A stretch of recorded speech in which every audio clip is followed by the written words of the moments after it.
কি? আগের জমানোর টাকা দিয়ে ঝুমকা বানাইছিলাম, টিফিনের টাকা থেকে আবার 2000 টাকা জমাইছি। আব্বার কাছে টাকা চাইছিলাম, কয় পছন্দের ছেলেরা বিয়ে করলে বলে গয়না বানিয়ে দিব, কিন্তু আমার তো পছন্দের মানুষ আসছি।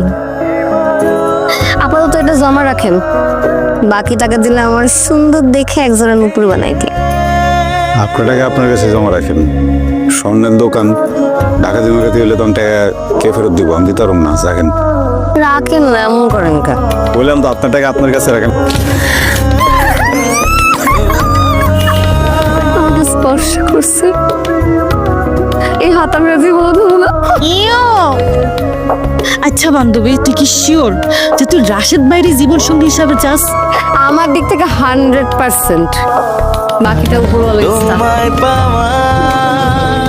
এই যে ম্যাডাম, যতটুকু উপকার করার ছিল করছি। ওই যে আপনার বান্ধবী খারানো, যান এই যে আর ধরে নিয়ে যান।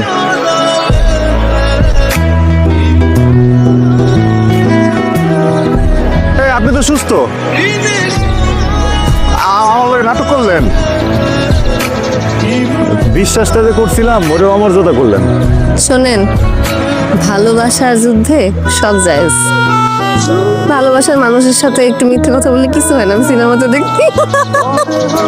আমারই ভুল হয়েছে আসলে, ভালো রাখা উচিত ছিল, উপকার করাটাই উচিত হয়নি। আজকে আপনি আমাকে এই যে কলেজে নামাই দিয়ে যে উপকারটা করলেন, এটার ঋণ আমি আপনাকে সারা জীবন ভালোবাসা চুকাই দিব। এই যে ছোট্ট বন্ধু, জি ভাইয়া। মাথায় সমস্যা আছে, চিকিৎসা আবশ্যক। জি ভাইয়া।